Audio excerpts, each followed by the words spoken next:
ఒక బిందువు ఒక రేఖాఖండాన్ని విభజించే నిష్పత్తిని ఎలా కనుగొనాలో ఉదాహరణతో నేర్చుకుందాం. దీనినే ఇంగ్లీష్లో ratio in which A point divides a line segment అని అంటారు. ఒక ఉదాహరణ గమనించండి. -3, 10 మరియు 6, -8 అనే బిందువులను కలుపుతున్న రేఖాఖండాన్ని -1, 6 అనే బిందువు ఏ నిష్పత్తిలో విభజిస్తుందో కనుగొనండి. ఒకసారి ప్రశ్నను క్షుణ్ణంగా అర్థం చేసుకోండి. -3, 10 మరియు 6, -8 అనే రెండు బిందువులు ఉన్నాయి. వీటిని కలుపుతూ ఒక రేఖాఖండాన్ని గీయండి. ఈ రేఖాఖండాన్ని -1, 6 అనే బిందువు విభజిస్తుంది. -1, 6 అనే బిందువు ఇచ్చిన రేఖాఖండాన్ని ఏ నిష్పత్తిలో విభజిస్తుందో కనుక్కోవాలి. ఈ దూరాన్ని m అనుకుందాం. ఈ దూరాన్ని n అనుకుందాం. వీటి నిష్పత్తి అంటే m:n ఎంత? ఒక నిరూపక తలాన్ని తీసుకుందాం. ఈ తలంలో ఇచ్చిన బిందువులను గుర్తించండి.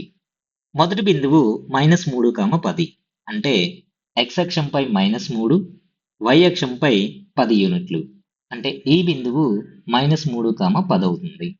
దీనిని A అనుకుందాం.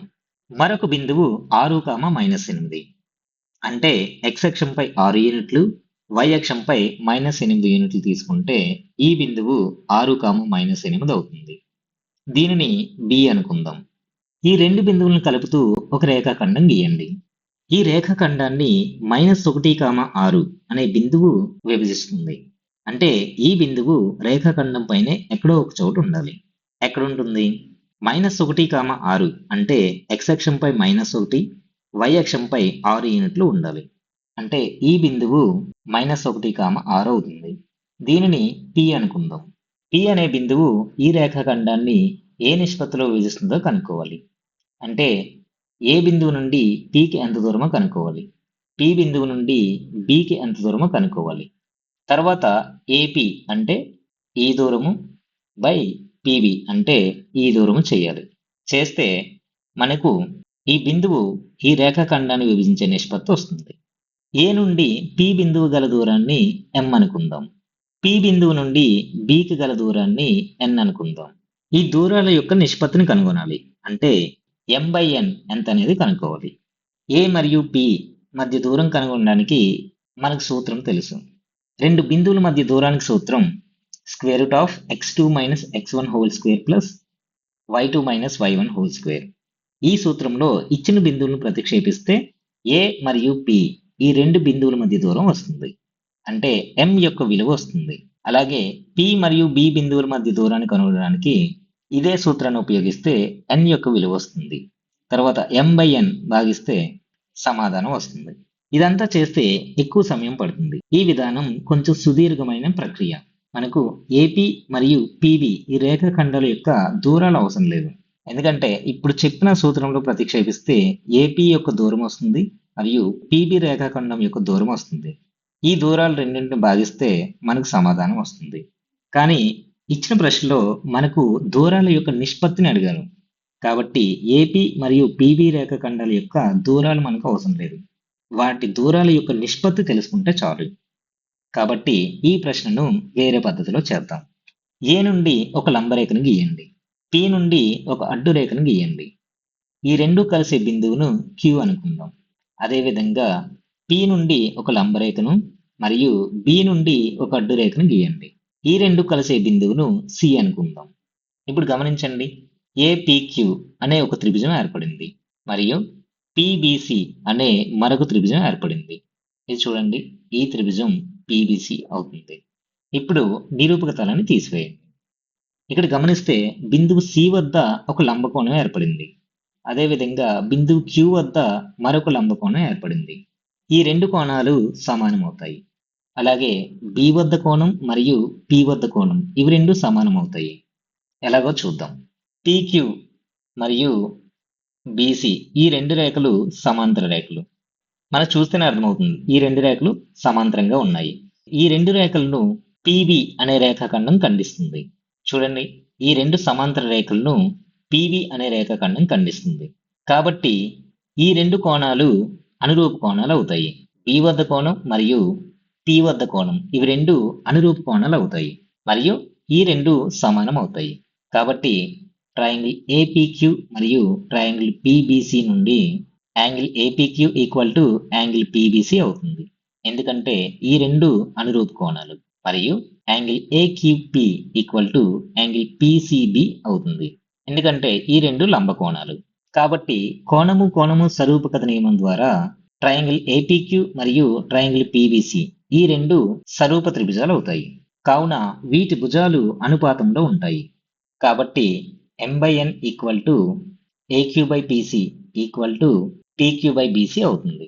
ఇవి రెండు సరూప త్రిభుజాలు కాబట్టి వీటి యొక్క భుజాలు అనుపాతంలో ఉంటాయి. అంటే ఈ భుజము బై ఈ భుజము ఈక్వల్ టు ఈ భుజము బై ఈ భుజము అవుతుంది. Which is equal to PQ అంటే ఈ భుజము బై BC ఈ భుజము అవుతుంది. దీనిని సమీకరణం 1 అనుకుందాం. ఇప్పుడు సమీకరణం 1 నుండి మొదటి భాగాన్ని తీసుకుందాం. అంటే m/n ఈక్వల్ టు AQ/PC ఈ భాగాన్ని తీసుకుందాం. AQ అంటే A మరియు P ఈ రెండు బిందువుల లంబరేఖ. ఈ లంబరేఖ దూరాన్ని కనుగొనడానికి ఏం చేయాలి? A యొక్క y నిరూపకం నుండి P యొక్క y నిరూపకాన్ని తీసివేయాలి. PC అంటే చూడండి, PC అంటే P మరియు B ఈ రెండు బిందువుల లంబరేఖ. ఈ లంబరేఖ దూరాన్ని కనుగొనాలంటే P యొక్క y నిరూపకం నుండి B యొక్క y నిరూపకాన్ని తీసివేయాలి. P యొక్క y నిరూపకం 6 మైనస్ B యొక్క y నిరూపకం -8. కాబట్టి 6 మైనస్ -8 అవుతుంది. 10 మైనస్ 6 అంటే 4 బై 6 మైనస్ ఆఫ్ -8 అంటే 6 ప్లస్ 8 అంటే 14. 4/14 వచ్చింది. 4 మరియు 14 ఇవి రెండు 2తో పోతాయి. 2 రెళ్ళు 4, 2 ఏళ్ళు 14. దీని సమాధానం 2/7 అవుతుంది. అంటే m/n ఈక్వల్ టు 2/7 అవుతుంది. m/n ను m/n గా రాసుకోవచ్చు. కాబట్టి m/n ఈక్వల్ టు 2:7 అవుతుంది. కాబట్టి -3, 10 మరియు 6, -8 ఈ రెండు బిందువులను కలిపే రేఖాఖండాన్ని -1, 6 అనే బిందువు 2:7 నిష్పత్తిలో విభజిస్తుంది. ఈ సమాధానం సరైనదో కాదో మనం నిర్ధారించుకోవచ్చు. ఎలాగంటే ఈ సమీకరణంలోంచి రెండో భాగాన్ని తీసుకుంటాం. అంటే m/n ఈక్వల్ టు PQ/BC. ఇప్పటి వరకు లంబరేఖతో చేసాం. ఇప్పుడు అడ్డరేఖతో సాధన చేద్దాం. PQ అంటే A మరియు P బిందువుల యొక్క అడ్డరేఖ. కావున PQ మధ్య దూరం కనుగొనాలంటే P యొక్క x నిరూపకం నుండి A యొక్క x నిరూపకాన్ని తీసివేయాలి. P యొక్క x నిరూపకం -1 మైనస్ A యొక్క x నిరూపకం -3. కాబట్టి -1 మైనస్ -3 అవుతుంది. బై BC అంటే P మరియు B ఈ రెండు బిందువుల యొక్క అడ్డరేఖ BC అవుతుంది. అంటే B యొక్క x నిరూపకం నుండి P యొక్క x నిరూపకాన్ని తీసివేయాలి. B యొక్క x నిరూపకం 6 మైనస్ P యొక్క x నిరూపకం -1. దీని విలువ -1 ప్లస్ 3 బై 6 మైనస్ ఆఫ్ -1 అంటే 6 ప్లస్ 1 అవుతుంది. దట్ ఈక్వల్ టు 2/7 అవుతుంది. అంటే m/n ఈక్వల్ టు 2/7 అవుతుంది. దీనిని నిష్పత్తిలో రాసుకుంటే m/n ఈక్వల్ టు 2:7 అవుతుంది. అంటే మనకు వచ్చిన సమాధానం సరైనదే. ఈ సమస్యను విభజన సూత్రం ఉపయోగించి కూడా చేయొచ్చు. అది కూడా చూద్దాం. -3, 10 మరియు 6, -8 ఈ రెండు బిందువులను కలిపే రేఖాఖండాన్ని -1, 6 అనే బిందువు m/n అనే నిష్పత్తిలో విభజిస్తుంది. మొదటి బిందువును x1, y1 అనుకుందాం. రెండో బిందువును x2, y2 అనుకుందాం. ఈ రెండింటిని విభజించే బిందువును x, y అనుకుందాం. ఇప్పుడు విభజన సూత్రాన్ని చూడండి. P of x, y equal to mx2 plus nx1 by m plus n, my2 plus ny1 by m plus n. ఇది విభజన సూత్రం. ఇప్పుడు x1, y1 మరియు x2, y2 విలువలను ఈ సూత్రంలో ప్రతిక్షేపించండి. x, y అంటే -1, 6 equal to 6m plus n into -3 by m plus n, -8m plus 10n by m plus n అవుతుంది. ఈ సూత్రం నుంచి మొదటి నిరూపకాన్ని తీసుకుందాం. అంటే -1 equal to 6m minus 3m by m plus n అవుతుంది. ఈ m ప్లస్ n ఇటువైపు భాగిస్తుంది. దీన్ని ఎడమవైపు తీసుకెళ్తే గుణిస్తుంది. కాబట్టి -m ప్లస్ n అవుతుంది. Equal to 6m minus 3n అవుతుంది. వీటిని మైనస్ చేత గుణిస్తే -m minus n equal to 6m minus 3n అవుతుంది. ఈ mను కుడివైపు తీసుకెళ్తే ప్లస్ అవుతుంది.